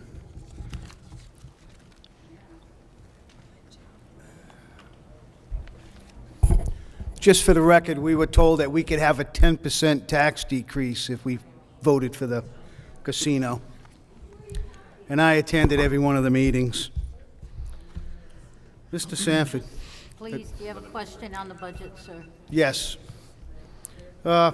Name's Joe Souza, member of the Budget Committee. You said that you inadvertently forgot to put the money Well, no, I did into the not. fire That's, I was going to follow up with Mrs. Driggs. What I did was, the category was apparatus maintenance. If you look in the account under the fire department, there's a category called apparatus maintenance, $45,000. So I didn't understand what the other $10,000 was, so that's why I eliminated it. On my file here, I do not have a reference that it was transferred. Yeah. I misspoke. Only that we looked at the fire hoses and we looked at everything, and it's something that we should be doing annually, replacing a few of the hoses. They get dragged up the street and everything else. And, you know, when time is everything, they don't want to have a hose exploding. So as far as building maintenance, we had already put $40,000 into capital. I was wondering why you put an additional $10,000 into building maintenance. That was a transfer from capital to the expense. So the money is still in capital. Money is still available, it's just categorized as an expense, not capital. I guess I'm misunderstanding. You're saying that the capital is gone and only 40,000 is in building? Or is it total of 80,000 now? My interpretation of what should be capital is a bit different than what maybe the Budget Committee determined. I did not eliminate that from the budget. I transferred it to an expense category. All right, trying to understand this, because I found it kind of complicated. I couldn't, well, Simple besides, analogy, it's in one pocket, now I it's in the think other the pocket. biggest problem is when I picked up the budget that some of the pages are not in sequence. I'm not and things. responsible for that. I understand, so that was part of my confusion. The only thing I'm going to say is I think we spent a lot of time with the Budget Committee. I mean, I think the Budget Committee's budget is too high. And I voted against much of the spending in this budget. I thought more should have went to tax relief, and I still say that people were promised tax relief. So all I can say, Sanford, I appreciate you participating in the process. I think you're a great guy. I've always liked you. But I think you're putting too much money in. I think the Budget Committee's budget is already too high. So I'm going to vote for the Budget Committee. I didn't put my own budget in. I thought about it, going lower, but you know, I'm going to go with the team, and I'm going to vote for the Budget Committee's budget. All right, wrap it up, Thank you. please. Is there anyone else that has any questions? Mrs. Driggs, are you satisfied with Mr. Mantel's response, or he will respond to what you? I will take it. Okay. Anyone else that wants to have any question or comment? Deb has spoken. How about Jennifer Rashley comes before you, Deb? And Deb Janik, you can go next. Jennifer Rashley, Highland Road. I've been on the Budget Committee this year and the last 3 years. This is a question to Mr. Larkin. The average increase in inflation in the United States has been about 8%, 7.8%. And yet the school has not increased its budget. Is that what you said? Yes, that's correct. Or only 0.6% for the last? On average, 0.6% over the last 5 fiscal years, all Okay. from state aid. So does that mean that the school has had to cut back on things? There are certainly initiatives that we did not pursue, including in this year, in terms of adding specialists for math and language arts.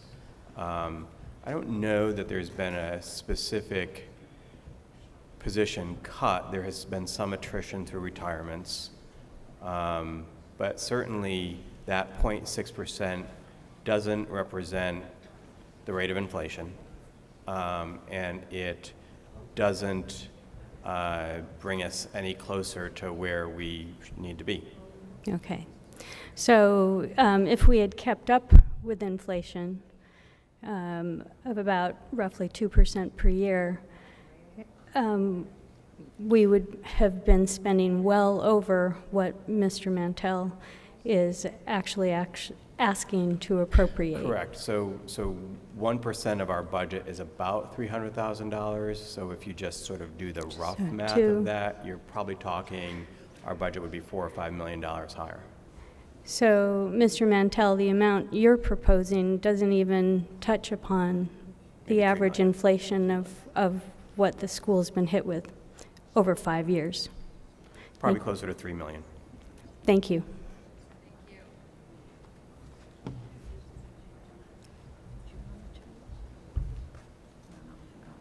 Good evening. Deb Janik. I am on the Budget Committee.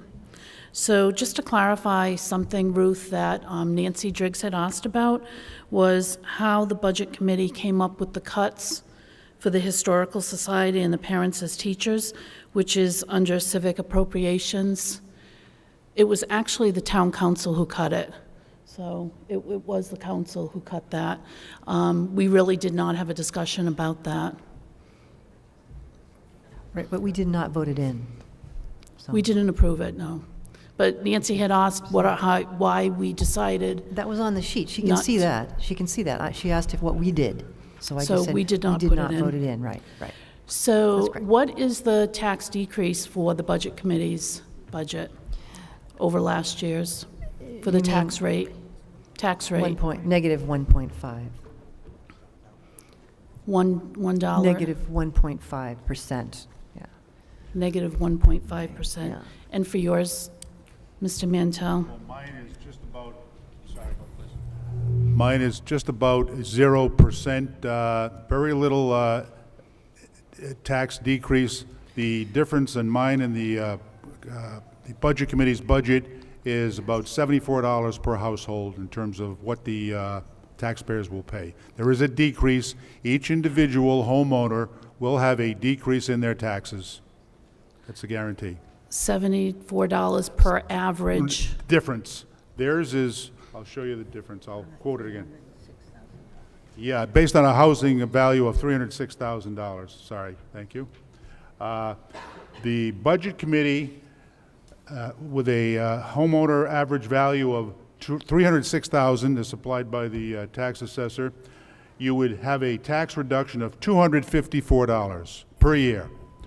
Under mine, $180. I came up with 74, but based upon some of the newspaper accounts, it could be 67 or 72, but it's I came up with 74. Not much of a difference. Not much of a difference for the added value. And there are added benefits. Thank you.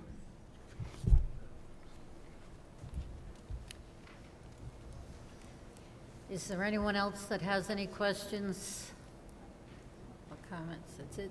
Okay. Yep. One quick one, sure. But I waited. I have to make SWAT 10 o'clock, okay? Okay. I'll hurry. Does anyone have the Bruins score? This is for Ms. Hollenbach. You stated that that the state aid for schools is going down. Has the General Assembly voted? I don't know that. I just was told that that was the case, 316K. And so that was a March data update. There will be an April update. There will be a May update. Okay. There will be a June update. In fact, last year, the actual enacted aid was voted June 11th. The year before, it was August 6th. So I just wanted to clarify that it seemed like that was a done deal and it was a fact.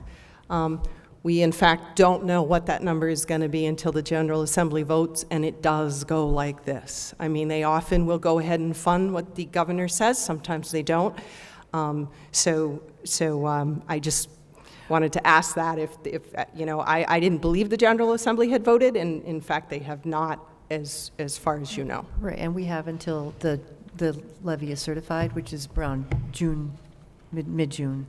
Somewhere in June. Well, actually, often it comes even after that. Then it is what it is. So, well, we'll use everything we have up until we hit that point. Ms. Palish, would you like to direct the question to me as well? Sure.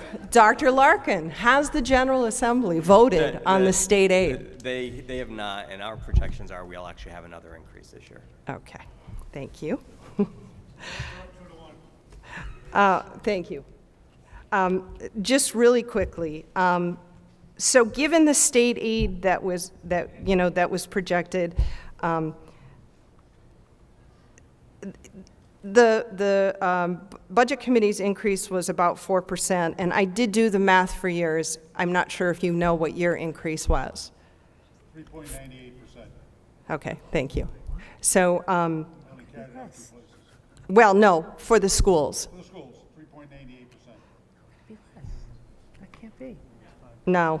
No? No. So I have 4%, and yours was about a little over 5. I'm only looking at operations. You might have been looking at total. I'm only looking operations to operations.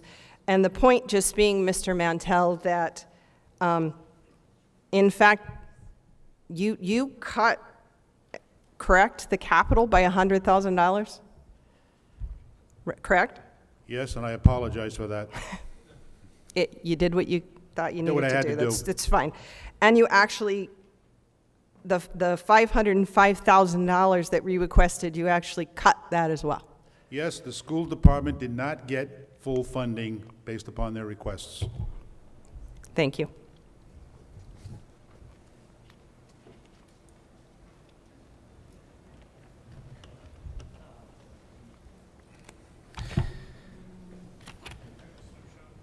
Just a couple more questions, and this is for Mr. Larkin. So out of the $400 and something thousand that you would get if budget 2 passed, what would the school use that money for specifically? Specifically, it has to do with increases in our contractual obligations. There really isn't any programmatic initiatives that we're able to fund this year. That was in a budget many iterations ago. You say contractual obligations. What, can you So just give me an busing- example of what that is? So busing, so there are 2 ways that salaries increase over the course, year over year. One is by changing the qualification of the teacher. So if they change a lane, which means that they have additional training, education, degrees, whatever, and they're required to do that to maintain their certification as well. So that's one way. Another is, another is they go up a step. So you come in as a teacher as a step 1 at somewhere in the 30s, and then each year there's an increase over the course of 10 years. We have 10 steps in Tiverton. And then there are contractual obligations through the teacher's contract. The current, excuse me, I'm on call. The current contract calls for a total of 10% over 3 years. So 3% in this fiscal year, 3.5% in the subsequent 2 fiscal years. Is any of the money going to be going towards educating the kids as far as new programs, new? Every penny that is spent on a teacher's salary is going towards the education of children. So it's just salary based. They get more salary. There's no changes in the educational. Sorry, say that again? So that money is not going to go for any new educational programs or better ways of educating the kids? So the original budget that we brought to the Budget Committee had a number of initiatives. And, we don't have enough time really, or I don't think people want to spend a lot of time going over all those things, but they were about math, they were about English, they were about psychosocial issues, they were about security and safety. Some of those things ultimately we fund out of our capital and hope that we can continue to find the money for, or not capital, out of our reserve balance, but that is actually, virtually gone or will be gone soon for a lot of different reasons, which I could also go into the details about that. But the answer is, you are correct, that even with the increase we're looking at, that basically has us treading water fiscally. And for Mr. Mantell, the $100,000 that the woman that just spoke said that you cut, was that from the reserve, the school reserve? No, it's from the requested capital expenditures from the school department. And just to follow up to the previous question, when I went to the PTO meeting a while back and the superintendent spoke, there are a couple of new education programs. One I mentioned previously, which was the upgraded reading program, and I believe they're going to be, I think it's a 3-year lease for some, is it laptops, not laptops, or yeah, laptops, yeah. So those are baked into the expenditure already. And so to your question, perhaps some of that 447 is going to pay for new programs. You say perhaps, and I went to some of the budget committee meetings and the town council meetings where the superintendent attended, and what I found most striking was that at the end, what was going to be gained is in teacher salary, and I didn't really hear much for what was going to happen, for the students. So I would encourage you to review the tape of the first meeting between the school committee and the budget committee, where we really did detail what new educational initiatives we had. If you'd like, you can send your email address to me, jlarkin@tivertonschools.org, and I'd be happy to then point out to you the tapes of the school committee meetings, because that's probably where you're going to see that kind of detail and that kind of, sort of robust discussion of what we're trying to do educationally. And my last thing is just a point, because I did this. I'm new to it. I just started following town politics, and I was also surprised about the massive amount of money that was collected in reserve over the last couple years within the school. The $4.4 million, the $1.7 or $8 million of Medicaid funding that was just kind of found out about this year. Since you've opened the door to that, so the $1.8 million was built up since 1990. So we're talking about 30 years. So it's about $100,000 a year. That was at the direction of prior school committees to leave that money in reserve for exactly what it's going to wind up being used for, which is special education, because those numbers flux a lot. So we have increased our number of out-of-district placements by 5 over this fiscal year, but the average cost of our out-of-district placements and IEPs have gone up by about $15,000 per unit. So that's what that's about. The $4.4 million that was accumulated probably over the last 6 to 7 years has largely been expended in the capital that you can look up and see. So that fan, the ceilings, the lighting, draft walls, a new roof, a new heating system, all of that was through bond, and then the rest of it came out of specific appropriations from the reserves fund of the school. So what I didn't see right is now. So just let me finish this one last thought. So right now, our fund balance stands at about $900,000. And the 1.8 Medicaid, was any of the money that was expended out of that account, was it, because I understand that it's an unrestricted account, you don't have to spend it on what it's intended for? And was there any expenses out of that account, and what were they expended towards? So that money will be used to make up shortfalls in our special education funding. I'm asking monies that have already been taken out of that account and expended, so there were no monies taken out of that account and expended in all the years that it's been in there? So again, if you would like, we can send you the documents, or you can sort of review the school committee meetings where this has been discussed. But again, grown since 1990, somewhere, on average, less than $100,000 per year. There are years when there's been money drawn down because of fluctuations in special education. There's years when, through the Medicaid reimbursement, it's built up. Prior school committees, gave the direction to the administration and superintendents, even before the superintendent before last, to sort of just leave that money there, and that was a policy that was followed. That money has not, it is actually unrestricted. However, I think wisely it was said, well, don't use it to, fund a new contract. Don't use it to build a new building or do whatever you think you might want to do. Use it, or keep it in reserve for the purpose that it's there for, because we know that we can have a $500,000 IEP dropped on the district tomorrow, and we are statutorily obligated to pay for that IEP.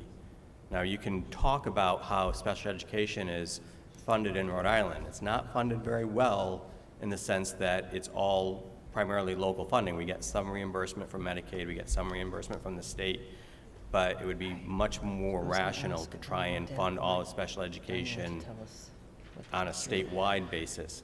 Be that as it may, that money will go towards shortfalls over the next two fiscal years in special education, and none of it has gone for any other purpose ever, as far as I know. Just my last comment. There was an exhaustive process that took place in developing the Budget Committee budget. I was there, I watched it. I watched it on tape when I wasn't at the meetings. And there were many presentations from all departments. And no one, what I got out of the final result was no one really got what they wanted, which to me meant it really was a compromise budget. And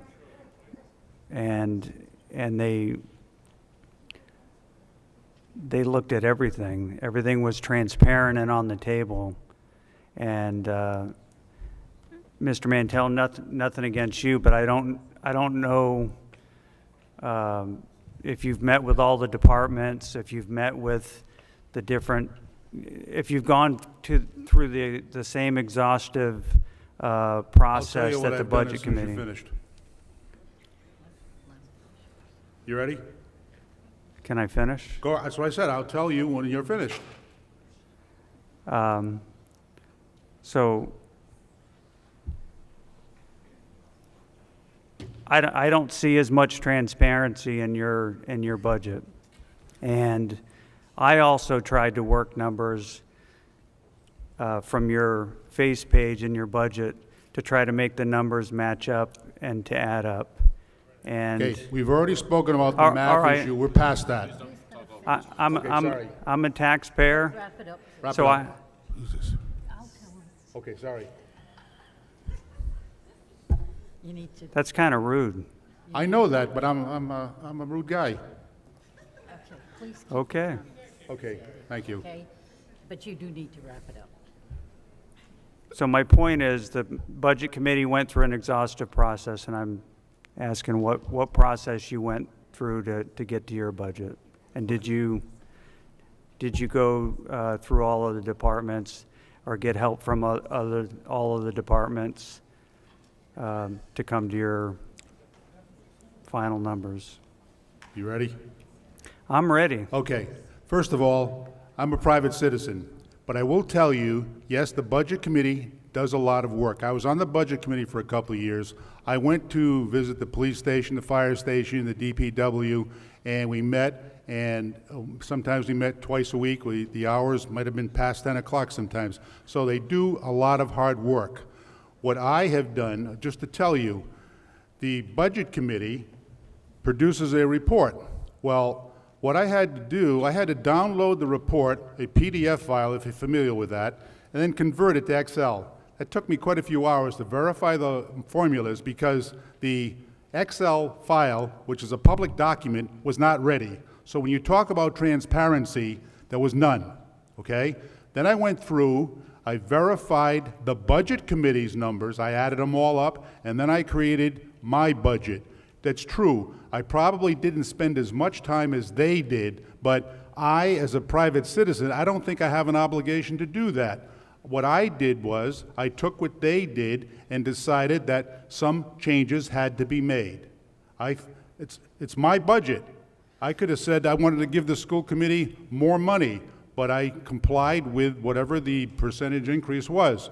I could have done whatever I wanted to do. I was very diligent in going through it, and as I said up front, most of what's in the budget is not discretionary. I can't change a contract for the police department, fire. I can't do any of that. Some expenses, although may seem discretionary, are not. And I made a judgment. I looked at those and said, these expenses, just as the Budget Committee did, are reasonable and expectations that the department should expect to function fully as a department. There are some expenses, and I forgot to mention, there were a couple of minor things that the Budget Committee cut. I think it was the Visiting Nurses Association, Historical Society. I added some money back. Not a lot of money, but I spent, believe me, a while. I probably would not have been able to do this if I was still working full time. The only reason I was able to do it is I'm retired now, so I had some time to do it. I probably spent, if I were to estimate the number of hours reviewing it, going back and reviewing it again, and reviewing it again, I probably spent 40 to 50 hours.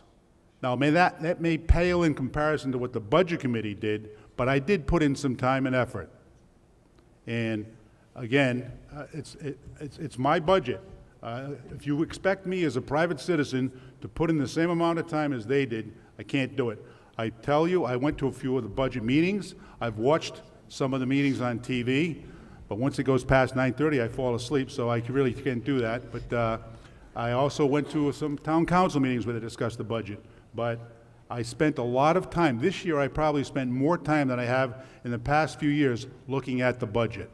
So for you to tell me I didn't spend the time, I'm sorry, I take exception to that. Okay. Actually, I didn't say that, but I just wanted to note the comparison You between intimated that. the level of effort. Okay, Thank you. asked and answered. Madam Clerk, Anyone else? This is the last opportunity Madam to Clerk, speak. Madam Clerk, I need to respond. A correction, Madam Clerk, a correction. We did not take out the visiting nurses. The town council request was 0. We put in 2,500, Mr. Mantell. Okay. Thank you. Thank you. Sally? Sally Black, Broadview Drive. Your concern, sir, seems to be time spent on these budgets. Could you Well, direct it this way, I was Sally, just, please? We can't hear you. Okay, so anyway, time spent on these budgets, I think that seems to be a concern. Since 2003, I've been to almost every budget committee meeting, town council meeting, and school committee meeting. We all work very hard every year. Everyone does, and I hope we can all work together. This year, in my opinion, is the best effort. We came to before the budget committee again and again, tried to answer questions the school committee did. We work on our side, you work on your side, and look what we came up with. Both budgets are going to save the town. This is a very good year. We remember the years where the signs were up 22% tax increase and everybody was going crazy. So everybody just look at the budgets, please. Show your values, because budget reflects values. And as we said, the schools have not asked for increases from the taxpayers.